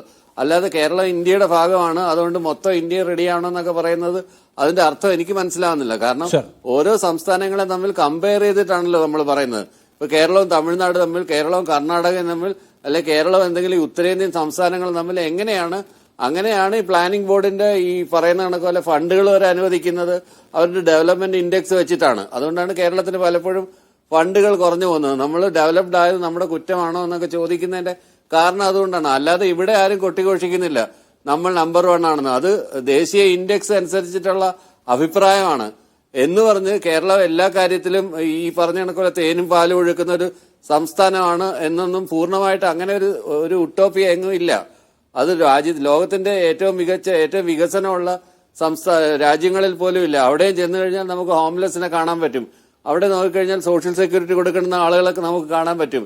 അവിടെ വൃത്തികെട്ട സ്ട്രീറ്റുകൾ നമുക്ക് കാണാൻ പറ്റും. വൃത്തികെട്ട മെട്രോസ് നമുക്ക് കാണാൻ പറ്റും. രാജ്യത്തിന്റെ ഏറ്റവും ഡെവലപ്ഡ് എന്ന് നമ്മൾ കരുതുന്ന പല സ്ഥലങ്ങളിലും ഇതൊക്കെ തന്നെ ഉണ്ട്. അങ്ങനെ നമ്മൾ നോക്കി പോവുകയാണെങ്കിൽ നമ്മൾ കുറച്ചുകൂടെ സിനിക്കലായിട്ട് ചിന്തിക്കാതെ കേരളം എങ്ങനെയാണ് കേരളത്തിൽ എന്തൊക്കെയാണോ ഉള്ളത് നല്ലത്, നമ്മളുടെ നന്മകളെ നമ്മൾ കാണുകയും നമ്മളുടെ തിന്മകൾ നയിക്കുകയും സമീപനമാണ് നമ്മൾ എപ്പോഴും എടുക്കുന്നത്. CPM-നെ സംബന്ധിച്ച് ഇതൊക്കെ അസാധാരണമായ സംഗതികളാണല്ലോ. സാധാരണ മുതിർന്ന നേതാക്കൾ പുറത്തു വരിക, അഭിപ്രായ വ്യത്യാസങ്ങൾ പറയുക, കവിഞ്ഞ വിമർശനങ്ങൾ രേഖപ്പെടുത്തുക. അപ്പോൾ ഇതൊരു തികച്ചും അസാധാരണമായ ഒരു സന്ദർഭമാണ്. ഇതിനെ എങ്ങനെയായിരിക്കും CPM-ന്റെ സ്റ്റേറ്റ് ലീഡർഷിപ്പ് ടാക്കിൾ ചെയ്യുക? അവരെ സംബന്ധിച്ച് അവർ ആ പഴയ സ്ട്രാറ്റജി തുടരുകയായിരിക്കുമോ? അവഗണിക്കുക, അദ്ദേഹം പറഞ്ഞതിനെ വിട്ടുകളയുക. ഒരിടക്കാലത്ത് പണ്ട് ഓർമ്മയുള്ളൂ, നമ്മുടെ K. കരുണാകരൻ, അദ്ദേഹം മുതിർന്ന നേതാവാണെന്ന് പറഞ്ഞ് അദ്ദേഹം പറയുന്നതിനെല്ലാം എന്താണ് ഒഴിവാക്കുക എന്ന സമീപനം. അത് തന്നെയായിരിക്കും CPM ഇവിടെ സ്വീകരിക്കാൻ പോകുന്നത്. പണ്ടത്തെ CPM-നാണെങ്കിൽ ഇതൊന്നും കേട്ടു നിൽക്കാനേ കഴിയില്ല, അച്ചടക്കത്തിൻ്റെ വാൾ വരും. ഇപ്പോൾ അവരുടെ ഒരു സമീപനം ആകെ മാറിയിട്ടുണ്ടോ? അതല്ല, വിഭാഗീയതയുടെ കാര്യത്തിൽ ഇത് അസാധാരണമല്ല. പുതിയ കാര്യം VS-ഉം പിണറായി വിയും തമ്മിലുള്ള വിഭാഗീയ നിലനിൽക്കുന്ന കാലത്ത് VS പരസ്യമായ സ്റ്റേറ്റ്മെൻറ്റ് നടത്തിയതിന് VS നടപടി എടുത്തതാണല്ലോ. അപ്പോൾ അതൊരു പുതിയ കാര്യമൊന്നുമല്ല, ഇതിൽ ആ നിലയിലൊരു പൊളിറ്റിക്കൽ ഇപ്പോൾ VS എടുത്ത ഒരു പബ്ലിക് സ്റ്റേറ്റ്മെൻറ്റിൻ്റെ അടുത്തൊന്നും ജി സുധാകരൻ വന്നിട്ടില്ല. അത് നമ്മളത് കാണാതിരിക്കേണ്ട. അദ്ദേഹം ചില വിമർശനങ്ങൾ ഗവൺമെൻറ്റിനെതിരെ, ഗവർണൻസായി ബന്ധപ്പെട്ട് വിമർശനം ഉന്നയിക്കുക. മറ്റേത് അതിന് അപ്പുറത്തെ ഒരു പൊളിറ്റിക്കൽ മൊബിലൈസേഷൻ വരെ അത് CPM അനുകൂലമായി മാറിയെന്നുള്ള യാഥാർത്ഥ്യമാണ് VS-ൻ്റെ ഘട്ടത്തിലുണ്ടായിരുന്നു. അപ്പോൾ നമ്മൾ കാണേണ്ട കാര്യം അത് അസാധാരണമല്ല. പക്ഷേ CPM-ന് സ്ട്രാറ്റജിക്കാർ മാറ്റം വന്നിട്ട് നമുക്കറിയാം. ഉദാഹരണത്തിന് പിന്നീട് എം വി ആറിനെ പുറത്താക്കുന്ന കാലത്ത് CPM അല്ല, അന്ന് EMS തന്നെ പ്രഭാവകാലത്ത് അവർ നിൽക്കുന്ന കാലത്തെ സംബന്ധിച്ചിടത്തോളം എന്ത് നടപടിയെടുക്കാനുള്ളൊരു ഒരു ഇതുണ്ടായിരുന്നു. ഇത് വളരെ ചെറിയൊരു പാർട്ടിയാണ്, കേരളത്തിൽ ഒതുങ്ങിയിരിക്കുന്ന ഒരു പാർട്ടി. അയാൾ ദേശീയ തലത്തിലൊന്നും തീരെ അപ്രസക്തമായി കഴിഞ്ഞൊരു പാർട്ടിയെ സംബന്ധിച്ചിടത്തോളം കേരളത്തിൽ അതിജീവിക്കാൻ പ്രധാനപ്പെട്ട കാര്യം. അപ്പോൾ ഒരു നേതാവ് അതിൻ്റെ അകത്ത് നീക്കി നിർത്തപ്പെടുകയാണെങ്കിൽ അതുണ്ടാക്കുന്ന ക്ഷീണം ഈ CPM ഇലക്ഷൻ 3-ാം തവണ ജയിക്കാമെന്ന് ഇവിടെ അവർ പറഞ്ഞുകൊണ്ടിരിക്കുന്ന പ്രധാന കാര്യത്തിന് അതിൽ അതിജീവനത്തിൻ്റെ പ്രശ്നം കൂടിയുണ്ട്. കാര്യം അധികാരത്തിന് പുറത്തുപോയി CPM സംബന്ധിച്ചിടത്തോളം ദേശീയ തലത്തിൽ അപ്രസക്തമാവുകയാണ്. കേരളമാണ് വിശേഷിച്ച് വേണം. കോൺഗ്രസിന് സ്ഥിതി അതുപോലല്ല സത്യത്തിൽ ഇപ്പോഴും. കോൺഗ്രസ് പല സംസ്ഥാനങ്ങളും നിലനിൽക്കുന്നുണ്ട്. അപ്പോൾ അങ്ങനെ വലിയൊരു അതിജീവന പ്രശ്നം CPM നിലനിൽക്കുന്നുണ്ട്. അപ്പോൾ അതിൻ്റെ ഒരു സൂചനകൾ വളരെ മുമ്പ് തന്നെ കാണുന്നുണ്ട്. കാര്യം MP രാഘവനെ പാർട്ടിയിൽ അവസാന ഘട്ടം തിരിച്ചെടുത്തു, ഗൗരിയമ്മയോടുള്ള സമീപനം മാറ്റി. പക്ഷേ ഗൗരിയമ്മനെയും MP രാഘവനെ പുറത്താക്കുന്ന സമയത്ത് EMSൻ്റെ പ്രഭാവകാലമാണ്. ആ കാലത്തൊക്കെ പിന്നീട് നമ്മൾ പിണറായി വിജയനെ കുറിച്ച് പൊതുവെ വിമർശിക്കണം. പിണറായി വിജയൻ അങ്ങനെ പുറത്താക്കുന്ന നടപടിയുടെ ആളല്ല പൊതുവിൽ. കാര്യം ആൾക്കാരെ എങ്ങനെയൊക്കെ പരമാവധി ഇൻക്ലൂഡ് ചെയ്യാനുള്ള ശ്രമവും അല്ലെങ്കിൽ ഒരു നെഗോസിയേഷനൊക്കെ നടത്താൻ തയ്യാറായിട്ടുള്ള ലീഡർഷിപ്പ് നമ്മൾ പിന്നീട് കാണുന്നത്. അപ്പോൾ അതെന്ന് മനസ്സിലാക്കേണ്ട കാര്യം. പക്ഷേ ഇവിടെ പ്രധാനപ്പെട്ട കാര്യം, നമ്മൾ വരേണ്ട കാര്യം ജി സുധാകരൻ ഉയർത്തുന്ന രാഷ്ട്രീയ വിമർശനമാണ്. ആ രാഷ്ട്രീയ വിമർശനം വ്യക്തിപരമായിട്ട് അദ്ദേഹത്തിൻ്റെ പ്രശ്നങ്ങളുണ്ട്, അദ്ദേഹത്തിന് അവഗണിച്ച കാര്യമുണ്ട്, അതിൽ നിന്നായിരിക്കും തുടങ്ങിയിട്ടുണ്ടാവുക. പക്ഷേ അവിടെ വ്യക്തിപരമായിട്ട് തന്നെ എടുത്തില്ല, തന്നെ പരിഗണിച്ചില്ല, തന്നെ എന്തെങ്കിലും കമ്മിറ്റ് എടുക്കണം, തൻ്റെ ശബ്ദം കേൾക്കണം എന്നൊന്നല്ല അദ്ദേഹം പറയണം. അദ്ദേഹം രാഷ്ട്രീയ വിമർശനം ഉന്നയിക്കുന്നത്. ആ രാഷ്ട്രീയ വിമർശനം എന്താണ്? രാഷ്ട്രീയ വിമർശനം ഇടതുപക്ഷ കാഴ്ചപ്പാടാണ്. ഈ മാറ്റങ്ങളിലൊപ്പം സഞ്ചരിക്കുന്നതല്ല മാറ്റം. വൈരുദ്ധ്യാത്മക ഭൗതികവാദം അനുസരിച്ച് ഫോയർബാഹിൻ്റെ തീസിൽ തന്നെ പറയുന്ന കാര്യം വെച്ചിട്ടുണ്ടെങ്കിൽ മാറ്റങ്ങൾ സൃഷ്ടിക്കുകയാണ്, വ്യാഖ്യാനിക്കലെ ലോകത്തെ മാറ്റി തീർക്കലാണ്, മാറ്റത്തിനൊപ്പം ഒഴുക്കുന്ന നീന്തലും കൂടിയാണ് ഇത്. അതായത് മാറ്റത്തിനൂടെ സ്വയം അങ്ങനെ മാറിപ്പോവല്ല ചെയ്യുന്നത്, മാറ്റങ്ങൾ സൃഷ്ടിക്കലാണ്. അതിനാണുള്ളൊരു ക്ലാസ് തിയറി വരുന്നു, ക്ലാസ്സിന് ഏജൻസി കൊടുക്കുന്നു. ഹിസ്റ്ററിയിൽ ആദ്യമായിട്ട് ഒരു പൊളിറ്റിക്കൽ ഏജൻസി എന്ന പൊളിറ്റിക്കൽ ഫിലോസഫിയിൽ കൊണ്ടുവരുന്ന മാർക്സാണ്. ഒരു പൊളിറ്റിക്കൽ ഏജൻസി കൊടുക്കുകയാണ് ഒരു വിഭാഗത്തിന്. അപ്പോൾ മാറ്റത്തിനൊപ്പം ഒഴുകല്ല, മാറ്റത്തെ സൃഷ്ടിക്കുകയാണ് ചെയ്യുന്നത്. അപ്പോൾ അങ്ങനെ മാറ്റം സൃഷ്ടിക്കുന്നതാണ്, അത് വരട്ട് തത്വവാദമല്ല, അതാണ് പൊളിറ്റിക്കൽ ഏജൻസി എന്ന് വിളിക്കാനും. ആ പൊളിറ്റിക്കൽ ഏജൻസി എന്ന് പറയുന്ന ഒരു ക്ലാസ് പൊസിഷനാണ്. ആ ക്ലാസ് പൊസിഷന് എന്തൊക്കെ ഡീവിയേഷൻ സംഭവിച്ചു എന്നുള്ളതാണ് പരോക്ഷമായും മറ്റു രീതിയിലും ജി സുധാകരൻ ഉന്നയിക്കുന്നത്. അപ്പോൾ നിലനിൽക്കുന്ന ഗവൺമെൻറ് സംബന്ധിച്ചിടത്തോളം ഇപ്പോൾ നിങ്ങൾക്ക് എന്തെങ്കിലും സത്യസന്ധമായിട്ട് പറയാം, എന്തെങ്കിലും താരതമ്യം സജി ചെറിയാനും ജി സുധാകരനും നടത്താൻ സാധിക്കുമോ? രണ്ടുപേരും വളരെ വ്യക്തം, രണ്ടുപേരും പ്രധാനം ചെയ്യുന്ന രാഷ്ട്രീയം നമുക്ക് വേണമെങ്കിൽ മറ്റു താരതമ്യമൊന്നും ഇതൊക്കെ വേണമെങ്കിൽ നടത്തും. മറ്റു ആൾക്കാർ താരതമ്യം ചെയ്യണം. ഇപ്പോൾ AK ബാലൻ, ജി സുധാകരൻ താരതമ്യം ഒരുപാട് സാദൃശ്യങ്ങൾ കാണാൻ പറ്റും. കാര്യം ഒരു തലമുറയപ്പെട്ട നേതാക്കളാണ്, പലതരത്തിൽ സാദൃശ്യങ്ങൾ അവർക്കുണ്ട്. ഈ രണ്ടുപേരും എന്തെങ്കിലും സാദൃശ്യമുണ്ടോ? സത്യസന്ധമായി പറയുകയാണെങ്കിൽ ഒരാൾ എന്തിനാണ് പ്രധാനം ചെയ്യുന്നത്? ജി സുധാകരൻ പ്രധാനം. അപ്പോൾ രണ്ട് വാല്യൂ സിസ്റ്റത്തെ, അത് ഡോഗ്മയല്ല, അത് രണ്ട് വാല്യൂ സിസ്റ്റം. ഇടതുപക്ഷം മുന്നോട്ട് വെക്കേണ്ട, ഇടതുപക്ഷം വളരെ പാവനമായി കരുതേണ്ട ചില പുരോഗമന മൂല്യങ്ങളുണ്ട്. ആ ഇടതുപക്ഷം ആ മൂല്യങ്ങളെയാണ് ജി സുധാകരൻ റെപ്രസെൻറ്റ് ചെയ്യുന്നത്. അതാണ് പറഞ്ഞുകൊണ്ടിരിക്കുന്നത്. അത് വിമർശനമായി അദ്ദേഹം ഉന്നയിക്കുന്ന ഘട്ടെത്തിക്കഴിഞ്ഞു. കാരണം എന്തുകൊണ്ടാണ്? അങ്ങേയറ്റം ജീർണത ബാധിച്ചിരിക്കുന്നു, മൂല്യച്യുതി ബാധിച്ചിരിക്കുന്നു. ആ മൂല്യച്യുതി കാരണക്കാരായിട്ടുള്ള ആൾക്കാർ അദ്ദേഹത്തെ വളരെ ആസൂത്രിതമായിട്ട് സാമൂഹ്യ മാധ്യമത്തിലൂടെ അധിക്ഷേപിക്കുന്നു. അങ്ങനെ വ്യക്തിപരമായിട്ട് ഘടകമുണ്ട്. അതേസമയം രാഷ്ട്രീയമായിട്ട് എന്താണ് ഈ ഗവൺമെൻറ് സംഭവിച്ച വീഴ്ചകൾ, എന്താണ് പാളിച്ചകൾ? ഈ നമ്പർ 1 സ്ഥാനം കേന്ദ്രം നന്നായിരിക്കൽ സർവേ, പക്ഷേ അതിൽ അഭിരമിക്കരുത്. ആ അഭിരമിക്കലിന് അപ്പുറത്തേക്ക് ചില യാഥാർത്ഥ്യങ്ങൾ കൊണ്ട് മനസ്സിലാക്കണം. ആശാവർക്കർമാരുടെ കാര്യം സുധാകരൻ പറഞ്ഞില്ല, നമ്മുടെ മുമ്പിൽ അറിയാം. നമ്പർ 1 ആണ് അവർ നേരിടുന്ന. ഈ കേരളത്തിൽ 230 രൂപ ദിവസക്കൂലിക്ക് ജോലി ചെയ്യുന്ന ആൾക്കാരെ നമുക്കറിയാം. അതിനെ അവഗണിക്കുകയാണ്. തൊഴിലാളി സമരത്തെ അവഗണിക്കുന്ന ഇടതുപക്ഷ സർക്കാർ എവിടെയുണ്ട്? ലോകത്ത് എവിടെയുണ്ട്? വളരെ അവഗണിക്കൽ, അധാർമിക രീതിയിലൊരു പരിഗണിക്കുക പോലും ചെയ്തിട്ടില്ല. അപ്പോൾ ഇങ്ങനെയൊക്കെ നമ്മുടെ മുന്നിൽ നിൽക്കുന്ന കാര്യമാണ്. അപ്പോൾ ആ രാഷ്ട്രീയ വിമർശനം അദ്ദേഹം പറഞ്ഞില്ലെങ്കിൽ കൂടി അദ്ദേഹം ഉന്നയിക്കുന്ന രാഷ്ട്രീയ വിമർശനമാണ്. ആ രാഷ്ട്രീയ വിമർശനം ഗവൺമെൻറ്റായി ബന്ധപ്പെട്ട്, ഗവൺമെൻറ് വീഴ്ചകളായി ബന്ധപ്പെട്ട് ഓരോ മേഖല. ഈ കഴിഞ്ഞ ദിവസം തന്നെ അദ്ദേഹത്തിനെ വീണ്ടും ആക്രമിക്കാൻ ശ്രമം നടത്തി. അതെനിക്ക് തോന്നുന്നു A. പത്മകുമാർ നടത്തി. 2007 എന്തോ ദേവസ്വം ബോർഡിൽ എന്തോ പ്രശ്നം തോന്നുന്ന കാര്യം അദ്ദേഹത്തിൻ്റെ കാലഘട്ടമാണ്. ഒരുപക്ഷെ എല്ലാവരും അംഗീകരിക്കുന്ന ഏറ്റവും സുതാര്യമായിട്ട് ആ കാലഘട്ടത്തിലാണ് ദേവസ്വം ബോർഡിൻ്റെ പ്രവർത്തനം നടന്നത്. എല്ലാവരും അംഗീകരിക്കുന്ന കാര്യമാണ്. പരോക്ഷം അദ്ദേഹത്തിന് വിമർശിക്കാൻ ശ്രമിച്ചു നോക്കി. അതിന് മാത്രമല്ല പലപ്പോഴും ഇദ്ദേഹം വിമർശിക്കുന്ന സമയത്ത് അതിന് ഡിഫെൻഡ് ചെയ്യാൻ പോലും ആരും വരാത്ത സാഹചര്യം കൂടിയുണ്ട്. അപ്പോൾ ഈ ഒരു പ്രധാനപ്പെട്ട കാര്യം നമ്മുടെ മുമ്പിൽ നിലനിൽക്കുന്നുണ്ട്. അതായത് രണ്ട് രാഷ്ട്രീയ നിലപാടിൻ്റെയും കൂടി സൂചനയാണ്. ആ രാഷ്ട്രീയ നിലപാടെന്ന് പറഞ്ഞാൽ പരമ്പരാഗത നിലപാടും പുതിയ നിലപാടൊന്നല്ല, ഇടതുപക്ഷ നിലപാടും നവവരേണ്യ നിലപാടും തമ്മിലുള്ള സംഘർഷം, അല്ലെങ്കിൽ പുതിയ കാലത്ത് നവലിബറൽ രാഷ്ട്രീയത്തിൻ്റെ പുതുമുഖമായിട്ടുള്ള സഹിചരണ നിലപാടും, അല്ലെങ്കിൽ അതുപോലെ മുതലാളിത്ത പാതയും അതുപോലെ അദാനീസ് അവർ പാർട്ട്ണർ പാതയുടെ നിലപാടും ജി സുധാകരനെ പോലെ റെപ്രസെൻറ്റ് ചെയ്യുന്ന തരത്തിലുള്ള VS സുധാകരൻ്റെയൊക്കെ പാരമ്പര്യം നിലനിർത്തുന്ന ഒരു രാഷ്ട്രീയമുണ്ട്. ആ ഇടതുപക്ഷ രാഷ്ട്രീയത്തെയാണ് ജി സുധാകരൻ റെപ്രസെൻറ്റ്. കാര്യം ആലപ്പുഴ അദ്ദേഹത്തിന് പറയാൻ പറ്റും. കാരണം ആലപ്പുഴയുടെ ചരിത്രം നേരത്തെ ഇടതുപക്ഷത്തിൻ്റെ റെപ്രസെൻറ്റ് ചെയ്തു വരുന്ന B. ജയരാജ് ശരിയായ വയസ്സത്തെ സൂചിച്ചു. അല്ലെ, ഇടതുപക്ഷത്തിന് വലിയൊരു ഒരു രാഷ്ട്രീയ ധാരയുണ്ട്. അത് കുന്തക്കാരൻ പത്രോസിൻ്റെയാണ്, അത് KC ജോർജിൻ്റെയാണ്, TV തോമസിൻ്റെയാണ്, KR ഗൗരിയമ്മയുടെയാണ്. ഒരുപാട് മഹാരഥന്മാരെ നേതാക്കളുടെ വലിയ പാരമ്പര്യം കെ സി കുമാരപ്പണിക്കരുടെയാണ്, അതുപോലെ തന്നെ സുഗതൻ സാറിൻ്റെയാണ്. വലിയൊരു പാരമ്പര്യമുണ്ട്. ആ പാരമ്പര്യത്തിൻ്റെ തുടർച്ചയിൽ വരുന്ന ആളാണ്. കാര്യം ആ പാരമ്പര്യമില്ല നമ്മുടെ സൈജറൻ ആ പാരമ്പര്യമായിട്ട് യാതൊരു ബന്ധവുമില്ല, ആ വഴി കൂടെ പോലും പോയിട്ടില്ല.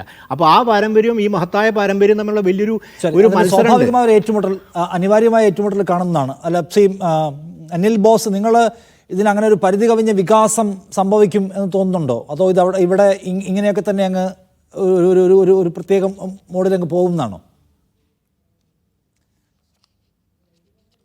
നമ്മൾ ഈ രാഷ്ട്രീയം ഉണ്ട് എന്ന് കരുതി എതിർ പാർട്ടിയിലുള്ളവരെല്ലാം കൊള്ളക്കാരാണ്, അവരെല്ലാം മോശക്കാരാണ് എന്ന് പറയുന്നത് എൻ്റെ ഒരു രീതിയല്ല.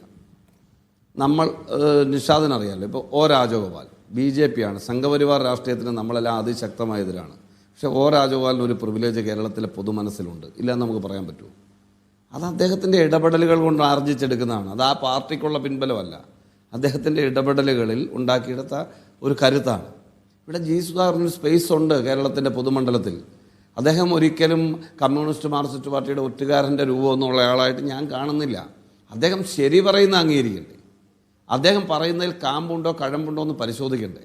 അതിന് പകരം അദ്ദേഹത്തിൻ്റെ അച്ഛനെ വിളിക്കുക, അദ്ദേഹത്തിൻ്റെ സഹോദരൻ, അദ്ദേഹത്തേക്കാൾ വലിയ ബന്ധമാണ് അദ്ദേഹത്തിൻ്റെ അനിയൻ ഭുവനേശ്വരനുമായിട്ട് ബാക്കിയുള്ള സജി ചെറിയാനും കൂട്ടർക്കും. എന്ത് വിരോധാഭാസമാണ് നിഷാദ് ഈ കാണുന്നത്? ഞാൻ പറഞ്ഞത്, അദ്ദേഹം ഞങ്ങളുടെ യോഗത്തിൽ വരുമ്പോഴും ഞാൻ ഉയർത്തുന്ന പ്രത്യയശാസ്ത്രം മാർക്സിസ്റ്റ് പാർട്ടിയുടേതാണ്, ഇടതുപക്ഷത്തിൻ്റെതാണ്. ആ പ്രത്യയശാസ്ത്രത്തിന് ഇന്ത്യയിൽ വംശനാശം സംഭവിക്കുന്നു, കേരളത്തിൽ മാത്രമാണ് ഒരു പച്ചത്തുരുത്ത് എന്ന് അദ്ദേഹം ഞങ്ങളുടെ വേദിയിൽ വന്ന് വിളിച്ചു പറയുകയാണ്. നിസ്സാരമായിട്ട് നിങ്ങൾ കാണല്ലേ. അതോടൊപ്പം തന്നെ പുതിയ കാല രാഷ്ട്രീയത്തിൽ വന്നിട്ടുള്ള മൂല്യച്യുതികൾ അദ്ദേഹം ചൂണ്ടിക്കാണിക്കുകയാണ്. അദ്ദേഹത്തിന് പലവട്ടം MLA, ഞാൻ നേരത്തെ പറഞ്ഞു, പലവട്ടം MLA ആയി, മന്ത്രിയായി, വെച്ച് നീട്ടിയ വലിയ പദവികൾ മരിച്ചാലും മാറാതെ ആളുകൾ നിൽക്കുമ്പോഴാണ് അദ്ദേഹം ഇതൊക്കെ വേണ്ടാന്ന് പറഞ്ഞ് മാറി നിൽക്കുന്നത്. അദ്ദേഹം പറയുന്ന ശരികൾ എടുക്കും നിങ്ങൾ. അത് കേരളത്തിൻ്റെ പൊതുസമൂഹത്തിന് ഗുണമുള്ള കാര്യമല്ലേ? ആര് പറഞ്ഞാലും. എനിക്കങ്ങോട്ട് പ്രത്യേകമായി ജി സുധാകരനോട് എന്താ പ്രണയം? ഒരു കാര്യവുമില്ല, എനിക്കൊരു കാര്യവുമില്ല. അങ്ങനത്തെ ഒരാളല്ല. ആരെങ്കിലും ഒരാളെ സൂചിപ്പിച്ചാൽ ഉടനെ തന്നെ അതിൻ്റെ പുറകെ പോകുന്ന ആളാണ് സുധാകരൻ എന്ന് CPM നേതാക്കൾ ധരിച്ചിട്ടുണ്ടാവും, പ്രവർത്തകർ ധരിച്ചിട്ടുണ്ടാവും. അവർ വിഡ്ഢികളുടെ സ്വർഗത്തിലാണ് എന്നേ എനിക്ക് പറയാനുള്ളൂ. അദ്ദേഹം ഉയർത്തുന്ന നന്മയുടെ രാഷ്ട്രീയം. ഇപ്പോൾ കോൺഗ്രസ് പാർട്ടിയിൽ എത്രയോ നേതാക്കൾ കോൺഗ്രസുമായി ബന്ധപ്പെട്ട് കോൺഗ്രസ് എടുക്കുന്ന ലീഡർഷിപ്പ് എടുക്കുന്ന തീരുമാനങ്ങളെ ചലഞ്ച് ചെയ്തിട്ടുണ്ട്. ആ ചലഞ്ച് ചെയ്തവരൊക്കെ ഇന്നും കോൺഗ്രസ് നേതാക്കളായി നിൽക്കുകയല്ലേ അല്ലേ? നമുക്ക് എത്രയോ കാര്യങ്ങൾ അറിയാം. കേരളത്തിൻ്റെ മുഖ്യമന്ത്രിയായ ഉഗ്രപ്രതാപിയായ K. കരുണാകരനെതിരെയല്ലേ ശ്രീ VM സുധീരൻ നിലപാടെടുത്ത്? സുധീരൻ അന്ന് ഇന്നും നേതാവാന്നേ കോൺഗ്രസ് പാർട്ടിയുടെ. ഞങ്ങളെന്താ സുധീരനെ പുച്ഛിച്ച് തള്ളി പറഞ്ഞു വിട്ടോ? പറഞ്ഞൊന്നും വിട്ടിട്ടില്ല. അദ്ദേഹം മുൻ KPCC പ്രസിഡന്റ് എന്നുള്ള നിലയിൽ, പാർട്ടിയുടെ എക്സ് ഒഫീഷ്യ എക്സിക്യൂട്ടീവ് മെമ്പർ എന്നുള്ള നിലയിൽ 24 മണിക്കൂറും അലർട്ടായിട്ട് ഫീൽഡിലുണ്ട്. അങ്ങനെ ഓരോ നേതാക്കളെയും നമുക്ക് ചൂണ്ടിക്കാണിക്കാൻ കഴിയും. വ്യത്യസ്തമായ വീക്ഷണമുള്ള, സമൂഹത്തിൻ്റെ പൊതു ചിന്ത മനസ്സിലാക്കി അഭിപ്രായം പറയുന്ന, അതിനെയൊക്കെ നമ്മൾ കൈയടിച്ച് പ്രോത്സാഹിപ്പിക്കണം. രാഷ്ട്രീയത്തോടും രാഷ്ട്രീയ പാർട്ടിയോടും രാഷ്ട്രീയ നേതാക്കളോടും പുച്ഛമുണ്ടാകുന്ന തരത്തിൽ ചിന്തിക്കുന്ന ഒരു തലമുറ വളർന്നു വരുന്നുണ്ട്. അത് യാഥാർത്ഥ്യമാണ്. പുതിയ ചെറുപ്പക്കാരോട് ചോദിച്ചാൽ രാഷ്ട്രീയ പാർട്ടി ജോയിൻ ചെയ്യുന്നവരും എണ്ണം എടുത്ത്, സമുദായ സംഘടനകളിൽ ജോയിൻ ചെയ്യുന്നവരുടെ എണ്ണം എടുത്ത് നോക്കിയാൽ സമുദായ സംഘടനകളായിരിക്കും കൂടുതൽ. ആ യാഥാർത്ഥ്യം നമ്മൾ കാണണ്ടേ? ആ വെല്ലുവിളി, ആ വർഗീയ ചിന്തയിൽ അധിഷ്ഠിതമായ രാഷ്ട്രീയ പ്രവർത്തനത്തിൽ പോകുന്നു വരുന്ന തലമുറ ചിന്തിക്കണ്ടേ? നമ്മൾ പരിശോധിക്കണ്ടേ? ലഹരിക്ക് പുറകെ പോകുന്നു. അദ്ദേഹം പറഞ്ഞു, അദ്ദേഹത്തിന് CPM-ൻ്റെ ഇവിടുത്തെ സംസ്ഥാന സമ്മേളനവും ജില്ലാ സമ്മേളനമൊക്കെ നടന്നിട്ടുള്ള റിപ്പോർട്ടൊക്കെ ആദ്യം പോയി ജയരാജ് വായിച്ചു പഠിക്കുക. ആലപ്പുഴ ജില്ലയിൽ വിഭാഗീയതയുടെ കൂത്തരങ്ങാണ്. എൻ്റെ നാട്ടിൽ കുട്ടനാട്ടിൽ മാത്രം 250 പേർ ഒന്നിച്ചാണ് CPM വിട്ടത്. പരസ്പരം ആയുധം എടുത്ത് പൊതുനിരത്തിൽ അടരാടി. അല്ല കോൺഗ്രസ്സുകാരുമായിട്ടും BJP-ക്കാരുമായിട്ടും വഴക്കുണ്ടാക്കിയിട്ടല്ല, CPM-കാർ തമ്മിലടിച്ച് 250 പേരാണ് പാർട്ടി വിട്ടത്. മനസ്സിലായില്ലേ? ഈ അമ്പലപ്പുഴയിലെ സ്ഥിതി എന്താ? ഇവിടെ കൃഷ്ണപിള്ള സ്മാരകം കത്തിച്ചതാരാ? ഞങ്ങൾ കോൺഗ്രസ്സുകാരാണോ കത്തിച്ചത്? ഞങ്ങളാണോ കത്തിച്ചത്? അരൂര് മുതൽ കായംകുളം വരെയുള്ള സ്ഥിതി എന്താ? കായംകുളം MLA നേരിടുന്ന പ്രതിസന്ധി എന്താ CPM-ൻ്റെ അകത്ത്? ഞങ്ങൾക്ക് വ്യത്യസ്തമായ രാഷ്ട്രീയ വിമർശനങ്ങളുണ്ട് ഈ MLA-മാരോടും പാർട്ടിയോടും പാർട്ടി നേതാക്കളോടും. അതാണോ ഇവിടെ നടക്കുന്നത്? ചേരിപ്പോരുകൾ ഉണ്ടാവും ജനാധിപത്യ പാർട്ടികളിൽ, അല്ലെങ്കിൽ കേഡർ പാർട്ടികളിലും ഒക്കെ. ഒന്നിലധികം നേതാക്കൾ വരുമ്പോൾ മത്സരങ്ങളൊക്കെ ഉണ്ടാകുക സ്വാഭാവികമാണ്. അതിലൊന്നും ഞാൻ തെറ്റു പറയുന്നില്ല. അതല്ലെന്നേ, ഒരു പാർട്ടിയിൽ പരസ്പരം ഇറങ്ങി വെട്ടും കുത്തും നടത്തുന്ന അവസ്ഥയിലേക്ക് പോകുന്നു. മാത്രമല്ല പാർട്ടിയിലെ സാധാരണ പാർട്ടി പ്രവർത്തകർക്ക് ഒരു സെക്കൻഡ് നിഷാദേ, ഒരു സെക്കൻഡ് അവരെല്ലാം പറഞ്ഞപ്പോൾ ഞാൻ കേട്ടിരിക്കുകയായിരുന്നല്ലോ. ഒരു പാർട്ടിയിലെ ആത്മാർത്ഥതയോടുകൂടി പ്രവർത്തിക്കുന്ന ആളുകൾക്ക് രക്ഷയില്ലാന്ന്. ഈ ആലപ്പുഴ നഗരസഭാ ചെയർപേഴ്സണായിട്ട് ഇപ്പോൾ ഇരിക്കുന്ന ആളായത് പരസ്യമായി CPM വെല്ലുവിളിച്ച് ആലപ്പുഴ പട്ടണത്തിൽ നൂറുകണക്കിന് ആളുകളെ സംഘടിപ്പിച്ച് പ്രകടനം നടത്തിയിട്ടാണ്. അറിയാവോ? ആർക്കെതിരെയാ? സർക്കാരിനെതിരെ അല്ല, CPM നേതൃത്വത്തിനെതിരെ പ്രകടനം നടത്തി വെല്ലുവിളിച്ച് മുൾമുനയിൽ നിർത്തിയാണ് ചെയർപേഴ്സൺ ഇരിക്കുന്ന ആലപ്പുഴയിൽ. അതാണ് നമ്മൾ കാണേണ്ടത്. അപ്പം ഞാൻ പറഞ്ഞത് ഒരു സ്ഥാനമാനങ്ങൾക്കപ്പുറം ഇതിനെ കേവലം G. സുധാകരൻ ഒരു പദവി കൊടുത്ത് ഒതുക്കി കളയാം, അല്ലെങ്കിൽ വേറെ ആർക്കെങ്കിലും ഒരു പദവി, അതല്ല. ഇതിൻ്റെ രാഷ്ട്രീയ വശങ്ങൾ ചർച്ച ചെയ്യും. അദ്ദേഹം ഉയർത്തുന്ന ശരിയുടെ രാഷ്ട്രീയം ചർച്ച ചെയ്യും. പൊതുസമൂഹത്തിന് ഗുണമുണ്ടാകുന്ന നന്മയുടെ രാഷ്ട്രീയം ചർച്ച ചെയ്യും. അഴിമതിക്കെതിരായി അദ്ദേഹം നടത്തുന്ന പോരാട്ടങ്ങൾ ചർച്ച ചെയ്യും.